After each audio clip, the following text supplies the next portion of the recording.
Because I came into the body of Christ and I came into the kingdom very early as a teenager, I learned a lot through the Scripture Union, Christian Union, and the revival that we experienced on campus. And by virtue of that, everything about my life was moving fast. What took many people years to achieve was just happening like that. Before I was 30, at the age of 27, 28, I was hosting the largest singles conference on the continent. That's, Wisdom for Singles. We're gathering 14,000 people every 3 months. CNN came to interview me, BBC came to, everything was going on fine. But there was still one thing that was not working, and that was my finances. And I did not know that something was wrong with my finances until I made the first greatest mistake of my life. I got married in 1997 as a poor man. And I suddenly realized that when you are single and poor, there can be an excuse for your poverty. When you are single and poor, there can be an excuse for irresponsibility. But don't ever try to be poor as a married man, because there is no romance without finance. If you think love is blind, marriage will open your eyes. I fell for the trap of I love you the way you are. I was born again, honest and naive. And I did not understand that naivety will put me in trouble. So when I got into the relationship, I told the woman, you know what, this is who I am. I'm a pastor. I have 200 members. I've written this book, that book. I believe my future is bright. She said, no. It's not about money. I love you the way you are. And I fell for the trap. I did not know that I love you the way you are does not mean I love you to remain the way you are. I did not know that I love you the way you are was a statement of faith. That when a woman tells you I love you the way you are, she's honest and sincere, but she has a calendar in her subconscious mind that if I suffer with this man, at least the way they go within 2 to 3 years, maximum 5 years, he go change, he go blow. In this kingdom we don't blow, we grow. If you jump up, you will come down. If you grow up, you will stay up. We don't blow, we grow. So, and if at the end of that expiration your story does not change, our own story will change. So even though I was honest and sincere, I suddenly realized that I was not a man. I thought I was a man until I started hearing, you are not a man. Are you a man? He that cannot take care of his house is worse than an infant. I say, I'm me, a pastor. Pastoral people, gathering 30,000 people. I'm not a man. Wait, because I don't marry, I don't be man again. Then I realized that this is terrible. Then I make the second greatest mistake of my life. I impregnated my wife as a poor man. As the pregnancy was growing, my confusion was growing. As the pregnancy was growing, my depression was growing. And sometimes we sit down and we ask, are you a man? When you are mentally abused, today I say my mental health, we don't suffer mental health. We don't even know the definition of what we suffer. Then in my frustration, I cried out to God. I will never forget. I cried out. I said, God, I'm tired. All my life I've served you. My mates are doing all kinds of things I didn't do. I don't smoke. I don't drink. I don't womanize. I pay my tithe. Try to say, if you bring your tithe, this will not be tithe. If you are suffering, give your offering. All those cliches. When you enter trouble, you will reassess the revelation.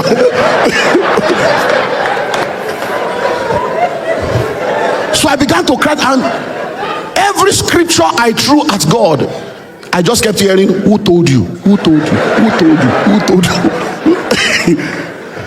Then for the first time in my life, I suddenly realized that many of the things I held on to, I did not have a personal conviction about. I suddenly realized that many of the things I believed and practiced was based on pastor said, bishop said, reverend said, papa said, not encounter with the Lord for myself. I suddenly realized that I was nothing but a religious person, not a Christian. Then I realized that Christianity is not a religion but a relationship with your creator. Christianity is not a religion.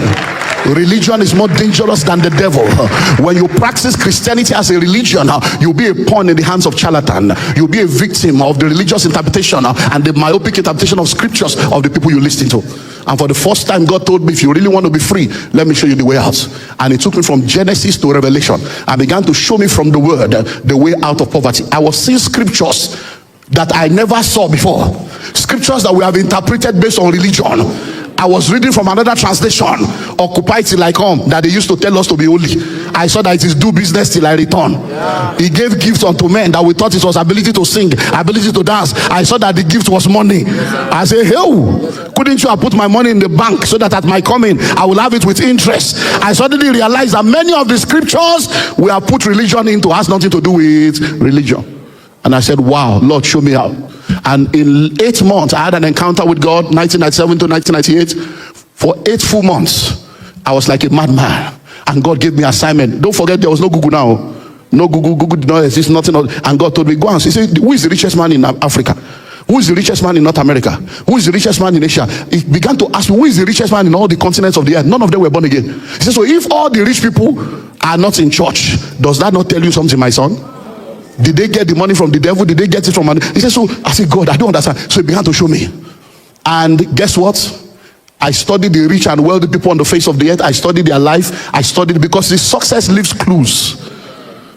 Hello? Life is lived forward but understood backwards. That's why you look and say, if I knew what I know now, it's because you are growing. And I began to study, and I saw that every rich man, every rich woman on the face of the earth, there were things that were common to every one of them. And I'm like, wow, where have I been? You know, it's amazing how you come to church and they'll tell you read Bible, and then when you want to read other book, they say that's secular book. And you went to school. Is it Bible you read to become a surgeon? Is it Bible you read to become a lawyer? So you go to school, academic book is okay, but to read other books that will help your mind to develop is not okay. Why? And then we're just reading how to cast out devils, 7 ways to heal the sick, instead of healing our ignorance. When I came out of that encounter, I knew exactly what to do to come out of poverty. I began to practice it, and in 2001, my story had changed. And I saw that, you mean in 3 years, somebody's life can just change like this? I was still doing what I was doing, but now with a different mindset and with a different strategy. And I say, wow. He said, now that you know it, go teach your people. I began to teach my people. I saw results. He said, now go teach my people. I had to teach my people and then his people. Go teach my people how to create wealth. And that's how the mandate for this assignment came. So I want to share with you today what I've simply entitled the journey to wealth creation. The journey to wealth creation, or the journey to financial freedom. And like I said, it's a journey. Wherever we stop, we stop. You get the other things in the materials. The journey. Because what I want to deal with today is to deal with the software. Because once the software is settled, once the engine is settled, every other thing will take shape. Because when you want to study, there are different ways to learn. One of the ways to learn is emulation. You emulate what somebody else is doing. One of the ways to learn is observation. You observe what other people are doing. You know, when we start learning, when you go into school, when the children start in the elementary school, the first thing they do is to begin to scribble. They begin to scribble. They just scribble. Why? Because they are trying to connect their hands to their brain. There's a connection. It's like when you have a mouse and you want to make connection. So they begin to scribble. And the next thing they begin to do is to begin to give them numbers and figures. So they do 1, 2, 3, 4, 5, 6, 7, 8, 9, 10, or A, B, C, D, A for apple. Now, you find out that the 26 alphabets, A to Z, every word that have ever existed, every word that exists, and every word that will ever exist in the English language come from those words. So once you know A to Z, you have the engine. You have all the potential. What you now need is to know what BOY means or what BALL means. But all the things you need are there.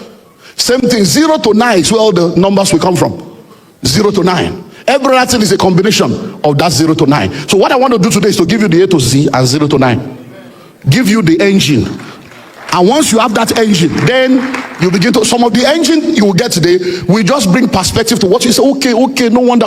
You just begin to click them together. Bones will begin to locate bones. And out of the valley of dry bones, an army shall rise. So let's start. When it comes to wealth creation, there are 5 people on the journey to financial freedom. So we need to begin with diagnosis. So if you get the books, the first thing in the book is what we call the financial intelligence test. Because without a proper diagnosis, there cannot be a proper prognosis. Many times we think that somebody is our mate. Nobody is your mate. You are in a world and in a class all by yourself. Even twins that came from the same womb are not mates. One came before the other. So you need to do a diagnosis of yourself. So in the books, when you get it, you see 26 questions that you need to answer that will help you to be able to do a proper diagnosis of yourself. Because many times you are surrounded by people that don't tell you the truth. And they make you believe all is well when it's not well. But when you are not there, they tell the other people it's not well. Oh. But they made you. Haven't you seen people that dress terrible? And you are feeling, you are like, did you not look at the mirror before you left the house? But when you see their friends, hey girlfriend, babe, you slay, you are slaying. They'll be hailing them in their stupidity. And then when they go, they say, wow, nobody did see how she dressed. But you were hailing her. So many times, if you don't have people telling you the truth, you need to do a self-diagnosis. So that's what the book will first do. Every one of them will just see it first thing, diagnose yourself. So now, let me give you the 5 levels so that you know where you stand. Now, on the pyramid of wealth, there are 5 levels. In moving to financial freedom, the people at the bottom are the people that we call they are in financial crisis. Financial crisis. And that's where majority of people live. United Nations have defined living in poverty as living below $2 a day. And living below $1 a day is extreme poverty. So in Africa today, about 75% of people on the continent live in poverty. In Nigeria today, 81%. Right now, about 74% of Nigerians are below the age of 35. Our median age now is oscillating between 19. So we are a young continent, we are a young population. So many people on the continent are poor. They are in that level of what? Financial crisis. Take home cannot take them home. When you are in a place of financial crisis, you lack everything that you need. It's characterized by lack, insufficiency, hardship, debts, begging, urgent 2K. Can I say my account number? That's the level where many people are.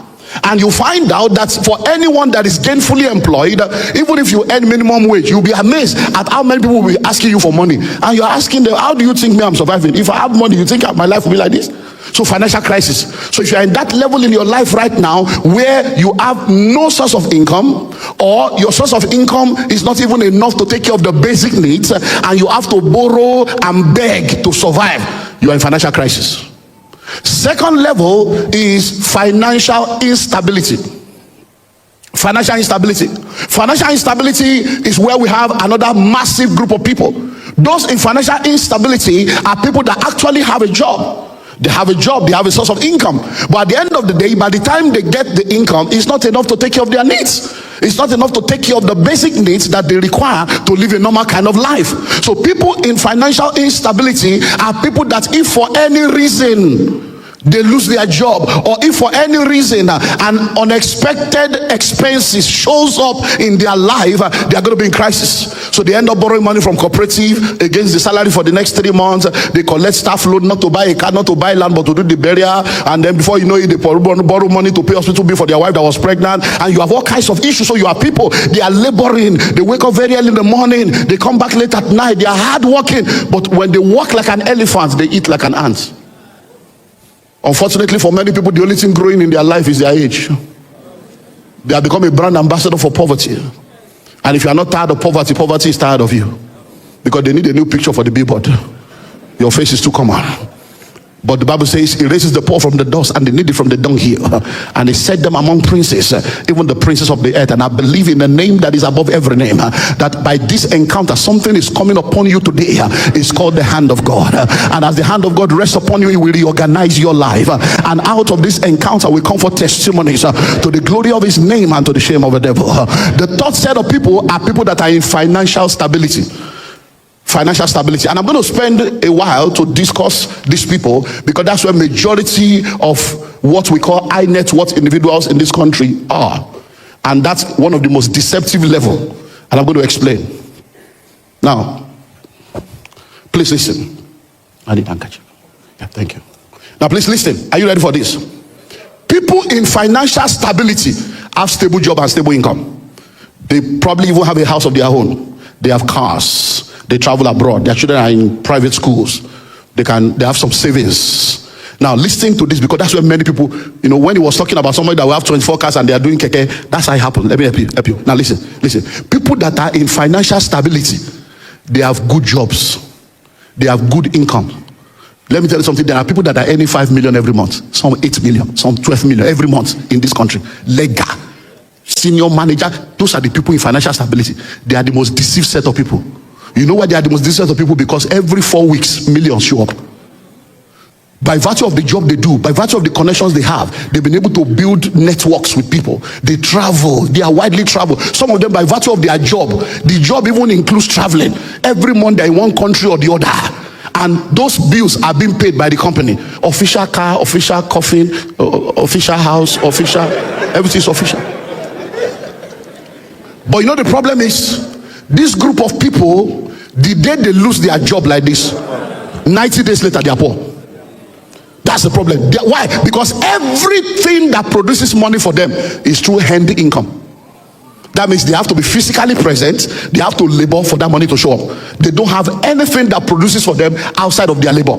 That's why they are the most deceived set of people, because they are the ones that everybody celebrates in the society. They are the big boys. They call them high net worth individuals. I was invited to be a board chairman of a company years ago, and they came to me. They said they wanted, me to be the board chairman. It was a publicly quoted company. I said, board chairman, am I qualified for that kind of thing?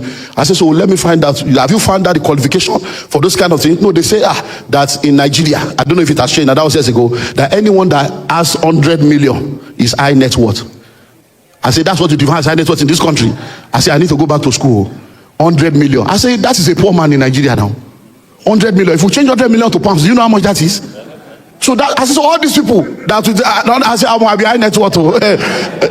No, it was that experience that made me to begin to explore another angle. So okay, this board chairman, make a kukuma begin to market myself for that area. That's another income. board chairman, just sitting allowance, annual allowance. Just they chop money free. But let's leave that by the side. Hello. So sit down and ask yourself right now. I know you have 2 cars in your garage. I know you gave birth to your daughter in America. I know you are a landlord. Yes, I know you travel. I know you have about 6 million or 70 million. But if you lose your job today, can you survive 6 months?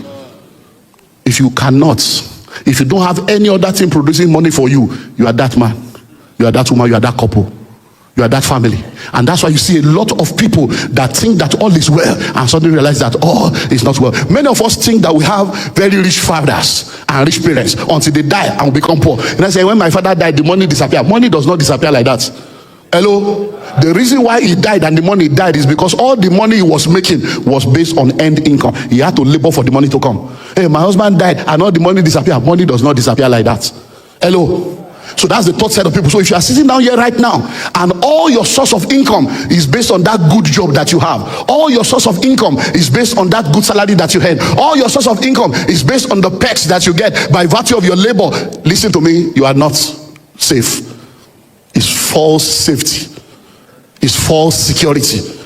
Because once you lose that job, number one, your appetite has become so high. You have probably been doing business class for the past 11 years and you can't even afford it.